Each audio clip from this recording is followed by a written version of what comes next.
L'été 1972, dans le petit bourg de Valmont-sur-Roche, tout le monde parlait d'un seul événement.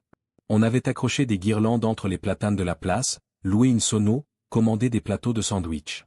Une fanfare locale répétait des airs entraînants, et l'agence de matériel agricole Delaunay et Fils avait fait imprimer des invitations épaisses, crème, avec des lettres en relief. Venez voir l'avenir des champs. Ce samedi-là, sous un soleil blanc, plus de 200 agriculteurs se serrèrent autour d'une machine flambant neuve, rouge comme une braise. On aurait dit un animal de métal prêt à avaler les hectares. Les hommes touchaient la carrosserie du bout des doigts comme on touche un miracle. Et pourtant, un nom manquait dans la foule. Étienne Morel. Il avait 44 ans. Il n'aimait pas les discours, ni les promesses qui brillent trop. Pendant que le village s'enthousiasmait, Étienne travaillait dans son atelier derrière la grange, un petit bâtiment en tôle qui gardait la chaleur comme un four. La radio crachotait un match, mais Étienne écoutait à peine. Il était penché sur le carburateur de son vieux tracteur bleu, un modèle de 1951. Il l'avait déjà démonté des dizaines de fois. Ses gestes étaient précis, réguliers, presque tendres. Un homme peut connaître une machine comme il connaît la respiration d'un proche. Le tracteur était fatigué, peinture passée, siège usé, capot piqué de rouille. À la revente, il n'aurait pas valu grand-chose. Mais Étienne ne cherchait pas à vendre. Il cherchait à tenir. Ce tracteur avait une histoire, et cette histoire avait un poids. Le jour où son père, Marcel Morel, l'avait acheté, Étienne avait 11 ans. Il se souvenait encore de la poussière sur la route, du bruit lourd du moteur, du regard de son père qui inspectait chaque détail comme s'il jouait sa vie à pile ou face. Marcel avait payé comptant. Pas de dossier, pas de signature tremblante. Juste des billets, posés un à un sur le comptoir. Et quand le vendeur avait voulu plaisanter sur les facilités, Marcel avait répondu sans sourire. On n'achète que ce qu'on peut payer. Si tu dois demander la permission à une banque, ce n'est pas à toi. Cette phrase s'était gravée dans Étienne comme une cicatrice. Marcel était un homme qui avait vu des voisins perdre des terres, des bêtes, des maisons. Des familles entières disparaître du paysage comme si elles n'avaient jamais existé. Il avait juré que son fils ne vivrait pas cette honte-là. Quand Marcel était mort d'une attaque, en 1958, Étienne avait hérité de 180 hectares et d'une façon de penser, lente, dure, mais solide comme une pierre. Sur la place du village, pendant ce temps, le représentant Delaunay, Lucien Garnier, montait sur une estrade. Il avait la voix chaude, la veste impeccable et les mots bien réglés, comme une machine qu'on entretient. Il savait où appuyer. Il savait comment faire naître un doute chez un homme qui se croyait tranquille. Messieurs, l'agriculture change. Le monde change. Vous n'êtes plus seul, vous êtes en compétition. Vous devez avancer, ou vous serez dépassé. Il laissa le silence mordre un instant. Les hommes se balancèrent sur leurs bottes. Je sais ce que vous pensez, c'est magnifique, mais je ne peux pas me le permettre. Et je vous réponds, vous ne pouvez pas vous permettre de rester en arrière. Il tapota la carrosserie de la machine. Cette machine vous fera gagner du temps. Du rendement. De la sérénité. Elle vous donne l'avenir. Puis il lança le chiffre, comme on lance un hameçon. Le prix est élevé, oui. Mais vous ne payez pas le prix aujourd'hui. Vous payez par mois. Une somme simple. Une somme qui passe. Autour, on murmura, on calcula vite, on hocha la tête. Le mensonge le plus doux n'est pas un mensonge, c'est une vérité coupée en petites parts. Ce que Lucien Garnier ne répétait jamais, c'était le total. Les années. Les intérêts. Les mauvaises saisons. Ce jour-là, 3 hommes signèrent, avec des mains qui tremblaient un peu. Hervé Lenoir, 2 fils, beaucoup de fierté, et la peur d'être le dernier. Baptiste Caron, revenu du service militaire avec l'idée qu'il fallait foncer. Gilbert Pommier, plus âgé, plus prudent, mais fatigué de dire non quand tout le monde dit oui. Le soir, les contrats étaient dans les pochettes, les sourires sur les visages, et les phrases faciles circulaient. Tu verras, ça se paie tout seul. L'année prochaine, on sera tranquille. C'est ça, l'avenir. Étienne, lui, était à sa table de cuisine. Il frottait ses mains avec du savon noir, essayant d'enlever la graisse incrustée sous ses ongles. Sa femme, Claire, posa une assiette devant lui. Elle avait ce regard qui ne juge pas, mais qui cherche à comprendre. Ils ont tous été là-bas, dit-elle. Hervé a signé. Les gens disent que ça va changer sa ferme. Étienne haussa les épaules. Tant mieux pour lui. Claire s'assit en face, calmement.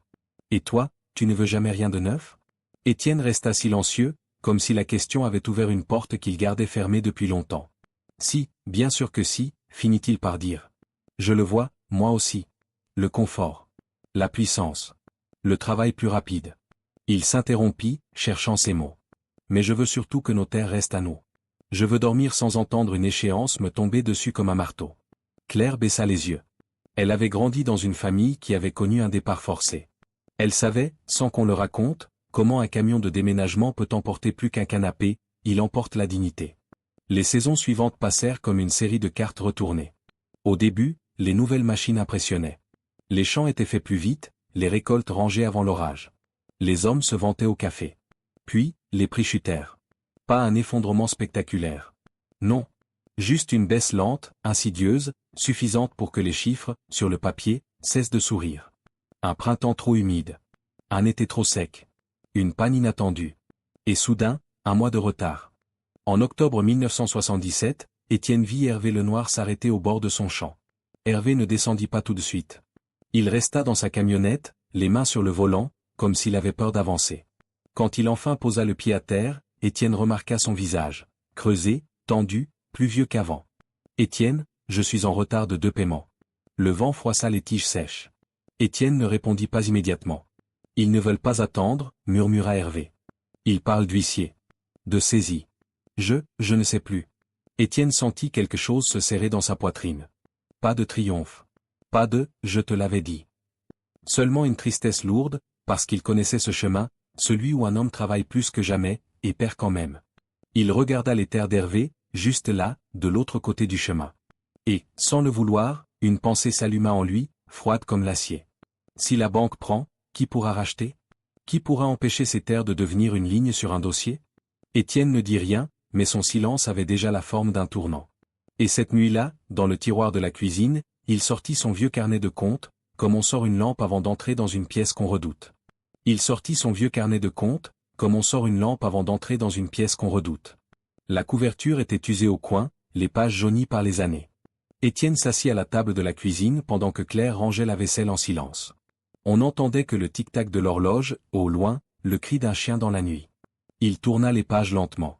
Chaque année était notée avec précision. Récolte, dépenses, réparation, vente. Pas de colonnes compliquées, pas de calculs savants. Juste une discipline simple. Ce qu'il gagnait. Ce qu'il gardait. Ce qu'il ne devait à personne. Il fit l'addition de ses économies. Pas une fortune. Mais une somme solide. Patiente. Construite saison après saison, sans bruit. Claire s'approcha derrière lui. « Tu penses à quoi ?» Étienne garda les yeux fixés sur les chiffres. Si Hervé perd ses terres, elles partiront à la banque. Et la banque ne les gardera pas pour planter du blé. Il referma le carnet. Quelqu'un les achètera. Un investisseur de la ville. Ou une société. Claire comprit avant qu'il ne le dise. « Tu penses à les acheter ?» Il inspira profondément. « Je n'y ai jamais pensé avant. J'ai toujours cru que 180 hectares suffisaient. Mais si ces terres doivent quitter la famille Lenoir, je préfère qu'elles restent entre les mains de quelqu'un qui les respecte. » Il n'y avait ni ambition dévorante dans sa voix, ni triomphe. Seulement une logique tranquille. Les mois suivants furent tendus. Au café du village, les conversations changèrent de ton. On parlait moins de puissance, plus d'échéance. Les rires étaient plus courts. En février 1978, la nouvelle tomba, la ferme Lenoir serait mise en vente judiciaire au printemps. Hervé n'en parlait plus. Il baissait les yeux quand il croisait quelqu'un. Ses fils avaient quitté l'école agricole. On disait qu'ils cherchaient du travail à la ville. Le jour de la vente, le ciel était gris, bas. Les gens se rassemblèrent devant la maison d'Hervé comme on assiste à un enterrement. Le commissaire-priseur énumérait les parcelles, les bâtiments, les équipements, d'une voix mécanique. Étienne resta en retrait. Il écouta les enchères monter timidement. Personne n'osait vraiment. L'époque n'était pas aux grandes audaces. Quand le prix redescendit à un niveau presque irréel, un silence étrange s'installa. Étienne leva la main. Sa voix ne trembla pas. Il proposa une somme raisonnable. Pas une aumône. Pas une exploitation. Une valeur que la terre méritait encore, malgré les circonstances. Personne ne surenchérit. Le marteau frappa. C'était fait. En rentrant chez lui ce soir-là, Étienne ne ressentit aucune joie. Il avait l'impression d'avoir ramassé quelque chose tombé par terre, pas d'avoir gagné. Quelques jours plus tard, il alla voir Hervé. Ils restèrent debout dans la cour, sans savoir comment commencer. « Je voulais te dire, » dit Étienne doucement, « je garderai tes champs comme tu l'as fait. Je ne les abîmerai pas. » Hervé hocha la tête. Ses yeux étaient rouges. « Je sais. Si quelqu'un devait les avoir, je préfère que ce soit toi. » Il marqua une pause. J'aurais dû écouter cette petite voix. Celle qui disait d'attendre. Étienne ne répondit pas. Parce qu'il savait que les regrets ne nourrissent rien. Avec les nouvelles terres, son exploitation passa à plus de 400 hectares. C'était beaucoup. Trop, dirent certains. Mais Étienne ne changea rien à sa manière de faire. Il continua avec ses machines d'occasion. Il répara au lieu de remplacer. Il économisa au lieu d'impressionner. Les années 80 arrivèrent avec leur lot d'incertitudes. Les taux montèrent. Les banques devinrent plus dures. Ceux qui avaient contracté d'autres prêts commencèrent à chanceler. En 1982, ce fut au tour de Baptiste Caron de vaciller. Il avait tenu plus longtemps qu'Hervé. 2 bonnes récoltes lui avaient donné de l'espoir. Alors il avait investi encore. Agrandi encore. Comme pour courir plus vite que ses dettes. Mais on ne court jamais assez vite. Quand la sécheresse frappa 2 étés de suite, ses comptes se fissurèrent. Un soir d'août, Baptiste s'arrêta chez Étienne. Il avait le regard de quelqu'un qui a déjà compris la fin. « Tu crois qu'on peut revenir en arrière » demanda-t-il. Étienne resta silencieux. « Non » répondit-il finalement. « Mais on peut apprendre à ne plus courir. » Quelques mois plus tard, la ferme Caron fut, elle aussi, mise en vente. Cette fois, Étienne n'hésita pas longtemps. Il avait encore des économies. Il n'avait aucune dette. Chaque euro gagné restait entier. Il acheta à nouveau. Toujours à un prix que personne ne voulait regarder. Toujours sans triompher. Son domaine s'agrandissait, mais son mode de vie restait le même. Même cuisine. Même table. Même vieux carnet. Au village, on commença à parler autrement de lui. Certains murmuraient qu'il avait eu de la chance. D'autres disaient qu'il avait attendu son heure. Mais ceux qui savaient vraiment comprenaient autre chose. Étienne n'avait pas attendu la chute des autres. Il avait simplement refusé de tomber avec eux. Et pourtant, malgré les hectares qui s'ajoutaient, malgré la solidité de ses comptes, une question revenait parfois le hanter, tard le soir. Était-ce vraiment une victoire? Ou seulement la conséquence d'un choix fait 10 ans plus tôt, le jour où il avait décidé de ne pas aller sur la place du village? Dans le silence de la nuit, Étienne refermait les yeux, écoutant le vent sur les champs désormais si vastes. Et il savait que l'histoire n'était pas terminée. Parce qu'il restait encore quelqu'un. Quelqu'un qui, lui aussi, avait signé ce jour-là. Quelqu'un qui, lui aussi, avait signé ce jour-là. Gilbert Pommier. Le plus âgé des 3. Le plus réfléchi, disait-on. Celui qui avait hésité le plus longtemps avant de poser sa signature au bas du contrat, ce fameux après-midi de 1972. Gilbert cultivait près de 500 hectares au sud de Valmont-sur-Roche. Des terres grasses, généreuses, que son grand-père avait défrichées à la main. Il n'était pas impulsif. Il n'était pas naïf. Mais il était fatigué. Fatigué d'entendre qu'il était en retard. Fatigué de voir les autres avancer plus vite. Fatigué de sentir que le monde changeait sans lui demander son avis. Alors il avait signé. Au début, tout avait bien fonctionné. Les rendements avaient augmenté. Les récoltes étaient rentrées plus tôt. Il avait même souri, certains soirs, en pensant qu'il avait peut-être eu raison. Puis les taux avaient grimpé. Les mensualités, variables, avaient commencé à peser plus lourd que prévu. On lui avait parlé d'un « ajustement temporaire ». On lui avait dit que ce serait bref. Rien n'est jamais bref quand on doit de l'argent. En 1984, Gilbert contracta un nouveau prêt pour moderniser un bâtiment vieillissant. Optimiser, lui avait-on dit. Sécuriser l'avenir. Il avait 56 ans. Il croyait encore pouvoir contrôler la trajectoire. Mais les prix agricoles chutèrent brutalement en 1986. Pas une simple baisse. Une descente sèche, violente. Les marges disparurent presque du jour au lendemain. Étienne observait tout cela à distance. Il ne se réjouissait pas. Il n'éprouvait aucune supériorité. Seulement une impression étrange, celle d'assister à une tempête qu'il avait pressentie sans savoir la nommer. Un matin de novembre, Gilbert vint le voir. Il ne s'était pas rasé. Son manteau pendait sur ses épaules comme s'il pesait trop lourd. Ils restèrent un moment sans parler, appuyés contre la barrière en bois. « Je crois que c'est fini » dit Gilbert finalement. Sa voix était calme. Trop calme. Ils m'ont laissé du temps. Plus que pour les autres. Mais cette fois, il n'y a plus de délai. Étienne sentit une boule se former dans sa gorge. Combien?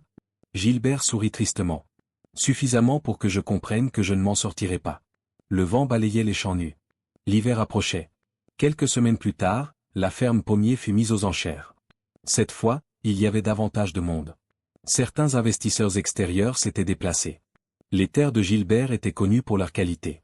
Étienne avait passé plusieurs nuits à réfléchir. Il avait les fonds nécessaires.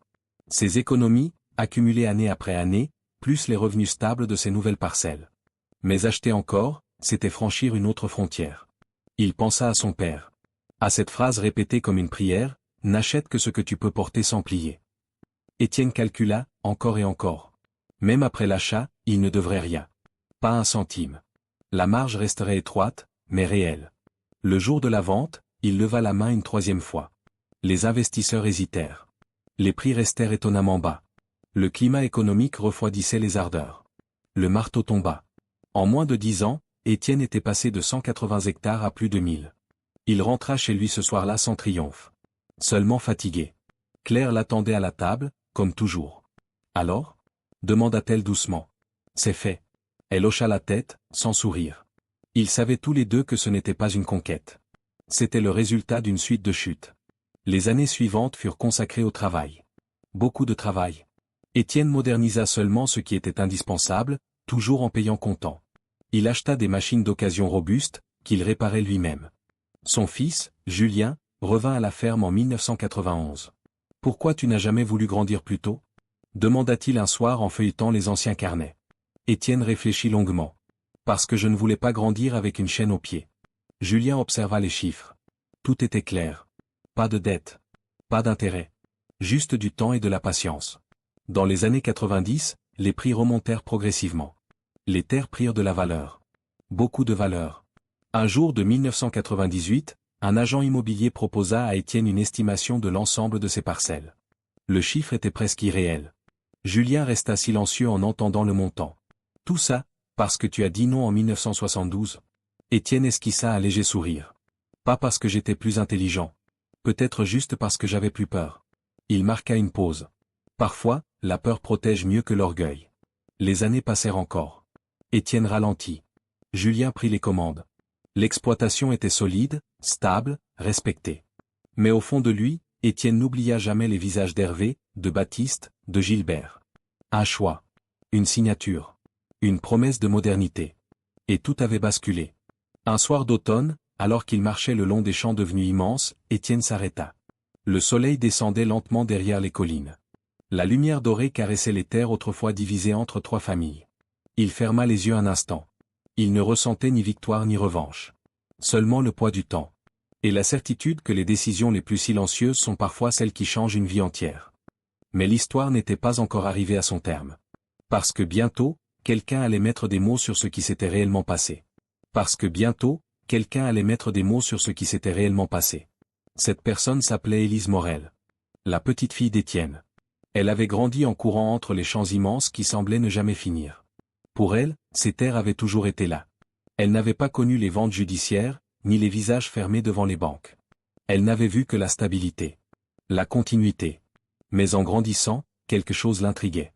Pourquoi son grand-père, malgré l'ampleur de l'exploitation, vivait-il toujours dans la même maison modeste? Pourquoi conduisait-il encore un vieux pick-up usé? Pourquoi répétait-il toujours cette phrase étrange? Le plus important, ce n'est pas ce qu'on possède. C'est ce qu'on ne doit pas. Élise partit étudier l'économie à l'université de Lyon. Elle voulait comprendre les cycles, les crises, les chiffres derrière les destins. Un jour, dans un amphithéâtre froid, un professeur évoqua la grande crise agricole des années 80. Il parla de surendettement, d'effet de levier, d'euphorie collective, de chute des prix. Les mots étaient techniques. Mais pour Élise, ils avaient des visages. Hervé Lenoir. Baptiste Caron. Gilbert Pommier. Elle rentra à Valmont pendant les vacances d'hiver avec un carnet rempli de questions. Étienne avait plus de 75 ans désormais. Ses gestes étaient plus lents, mais son regard restait clair. Ils s'assirent à la vieille table en bois. Celle-là même où il avait ouvert son carnet de comptes des décennies plus tôt. « Papy, dit-elle doucement, pourquoi tu n'as jamais signé ?» Il ne répondit pas tout de suite. Il regarda par la fenêtre les champs nus sous le givre. « Parce que j'avais vu ce que ça fait, quand on ne peut plus payer. » Sa voix était basse, posée. « Mon père m'a appris une chose simple. Quand tu dois de l'argent, tu travailles pour quelqu'un d'autre. Même si tu es chez toi. » Élise nota chaque mot. « Mais tu aurais pu gagner plus vite. Plus grand. » Étienne esquissa un sourire fatigué. « Peut-être. Mais plus vite ne veut pas dire plus loin. » Il se leva, alla chercher l'ancien carnet. Les pages racontaient 40 ans d'une vie sans dette. Pas parfaite. Pas facile. Mais libre. Regarde, dit-il en montrant les chiffres. Les autres ont grandi avec de l'argent qu'ils n'avaient pas encore gagné. Moi, j'ai attendu d'avoir gagné avant de grandir. Élise comprenait désormais ce que les manuels n'expliquaient pas. Le danger n'était pas l'ambition. C'était l'illusion. L'illusion que « tout le monde le fait » signifie que c'est juste. L'illusion que « petite mensualité » signifie petit risque. L'illusion que le futur est garanti. Elle décida de consacrer son mémoire à l'histoire agricole de la région. Pendant des mois, elle interrogea d'anciens agriculteurs. Elle consulta des archives. Elle étudia les taux d'intérêt, les courbes de prix, les statistiques de faillite. Les données confirmaient ce que son grand-père avait vécu. Ceux qui avaient survécu n'étaient pas les plus brillants, ni les plus modernes, ni les plus ambitieux. C'étaient ceux qui avaient supporté la lenteur. Ceux qui avaient accepté d'être vus comme « en retard ». En 2001, la valeur des terres avait presque triplé par rapport aux années de crise. Un promoteur proposa une somme impressionnante pour une partie du domaine. Julien, désormais responsable de l'exploitation, en parla à Étienne. On pourrait sécuriser l'avenir. Diversifier. Étienne réfléchit longtemps. Il n'était plus attaché à l'idée de posséder toujours plus. Il était attaché à la solidité. Ils décidèrent de vendre une partie stratégique, à un prix élevé. Pas par nécessité. Par choix. Quand le virement arriva, Julien resta silencieux devant l'écran. C'était une somme que, 30 ans plus tôt, personne au village n'aurait imaginée. Étienne, lui, ne regarda même pas le chiffre longtemps. L'important, dit-il, c'est que ça reste un choix. Pas une urgence. Les années passèrent encore. Valmont-sur-Roche avait changé. De nouvelles générations, de nouvelles machines, des technologies numériques, des drones au-dessus des champs. Mais les discussions au café ressemblaient étrangement à celles de 1972. On parlait d'investir massivement. On parlait d'emprunter pour rester compétitif. On parlait de « ne pas rater le train ». Un soir, Élise écoutait ces conversations. Elle ressentit un frisson. L'histoire ne se répétait pas à l'identique. Mais elle rimait. Quand Étienne s'éteignit paisiblement quelques années plus tard, l'église fut pleine. Pas seulement à cause de la taille de ses terres, mais à cause de la constance de sa vie. Au moment des discours, Julien prit la parole. Il ne parla pas d'hectares. Il ne parla pas d'argent. Il parla d'un homme qui avait dit non. Un simple non. En 1972, ce nom avait semblé insignifiant. Presque ridicule. Mais ce nom avait protégé une famille. Puis deux. Puis trois générations. Et tandis que les cloches sonnaient doucement au-dessus du village, beaucoup comprirent que la véritable richesse d'Étienne Morel n'était pas inscrite sur un relevé bancaire. Elle était inscrite dans une leçon. Une leçon que peu avaient écoutée à temps. Et désormais, quelqu'un devait la transmettre clairement. Sans chiffres compliqués. Sans jargon économique. Juste avec vérité. Juste avec vérité. Quelques semaines après les funérailles, Élise retourna seule dans l'ancienne ferme. La maison semblait plus silencieuse que jamais. Le bois des marches craquait sous ses pas. Dans la cuisine, la vieille table était toujours là. Le carnet aussi, rangé dans le même tiroir. Elle s'assit. Pendant longtemps, elle resta immobile, les mains posées sur la couverture usée. Toute sa vie, elle avait vu cette ferme comme une réussite. Une ascension patiente. Un patrimoine solide. Mais maintenant, elle comprenait que l'histoire n'était pas celle d'un homme devenu riche. C'était l'histoire d'un homme qui avait refusé de devenir fragile. Elle ouvrit le carnet une dernière fois. Les chiffres racontaient une chose simple, pas une seule année de dette. Pas une seule ligne d'intérêt versée. Pas une seule signature arrachée par la pression. Dehors, le vent balayait les champs. Ces mêmes champs qui, autrefois, avaient appartenu à trois familles différentes. Trois familles qui avaient travaillé dur. Qui n'avaient pas été moins courageuses. Pas moins intelligentes. Elles avaient simplement cru à une promesse collective. La promesse que moderniser signifiait forcément sécuriser. Que suivre le mouvement signifiait avancer. Que dire oui signifiait être visionnaire. Étienne, lui, avait eu l'air dépassé. On s'était moqué doucement de son vieux tracteur. On avait souri devant sa prudence. On avait dit qu'il manquait d'ambition. Mais ce qu'on avait pris pour un retard était en réalité une résistance. Quelques mois plus tard, Élise fut invitée à donner une conférence à l'université où elle enseignait désormais. Le thème, endettement et résilience rurale. Elle monta sur scène avec une photo en noir et blanc projetée derrière elle. On y voyait un homme devant un tracteur ancien, dans un champ balayé par le vent. Cet homme, commença-t-elle calmement, n'était pas le plus moderne de son époque. Il n'était pas le plus audacieux. Il n'a jamais cherché à impressionner. Elle marqua une pause. Mais il a compris une chose essentielle, la liberté n'est pas dans la vitesse. Elle est dans la solidité. Elle expliqua les mécanismes économiques. Les taux variables. Les cycles de prix. Les effets d'emballement collectif. Mais elle termina autrement. Ce qui détruit le plus souvent, ce n'est pas l'échec. C'est l'illusion partagée. Quand tout le monde court dans la même direction, il devient difficile d'oser s'arrêter. Le silence dans l'amphithéâtre était total. Mon grand-père n'a pas gagné parce qu'il était plus fort. Il a simplement choisi de ne pas dépendre d'un futur incertain. Après la conférence, plusieurs étudiants vinrent lui parler. Certains voulaient créer une entreprise. D'autres rêvaient d'investissement rapide. Tous parlaient de croissance. Élise leur posa une seule question. Si tout s'arrête demain, que reste-t-il vraiment à vous? Pendant ce temps, à Valmont-sur-Roche, Julien continuait de gérer l'exploitation. Il avait modernisé certaines parties, oui. Mais toujours avec la même règle héritée. Ne jamais devoir plus que ce que l'on peut supporter sans dormir. Un soir d'été, il réunit ses propres enfants autour de la table. Il posa le vieux carnet devant eux. Ce n'est pas un livre de contes, dit-il. C'est une boussole. Les enfants l'écoutaient avec des yeux curieux. En 1972, votre arrière-grand-père a refusé d'acheter une machine que tout le monde voulait. Ce refus semblait petit. Mais il a changé notre destin. Il ferma doucement le carnet. Les grandes décisions ne ressemblent pas toujours à des coups de tonnerre. Parfois, elles ressemblent à un simple nom chuchoté dans une cuisine. Le vent soufflait à travers les champs, comme il l'avait fait des décennies plus tôt. La technologie avait changé. Les machines étaient plus grandes, plus rapides, plus intelligentes. Mais la tentation était la même. Aller plus vite. Emprunter davantage. Ne pas rester derrière. Et quelque part, l'histoire d'Étienne murmurait encore. Ce n'est pas parce que tout le monde avance que la direction est bonne. Ce n'est pas parce qu'une mensualité paraît petite qu'elle est légère. Ce n'est pas parce qu'un choix est populaire qu'il est prudent. Les terres de Valmont-sur-Roche continuaient de produire. Pas grâce à un miracle. Pas grâce à une stratégie secrète. Mais grâce à une discipline silencieuse répétée année après année. Et si cette histoire vous laisse avec une question, alors posez-vous la bonne. Dans votre propre vie, quelle décision évidente êtes-vous en train d'accepter simplement parce que tout le monde l'accepte? Quelle signature semble inoffensive aujourd'hui, mais pourrait définir les 20 prochaines années? Parfois, le courage n'est pas d'oser plus. C'est d'oser moins. D'oser attendre. D'oser refuser. D'oser construire lentement. Si cette histoire vous a parlé, gardez-la en mémoire. Partagez-la avec quelqu'un qui pense que la vitesse est la seule réponse. Parce qu'au final, la véritable richesse n'est pas ce que l'on accumule. C'est ce que l'on protège.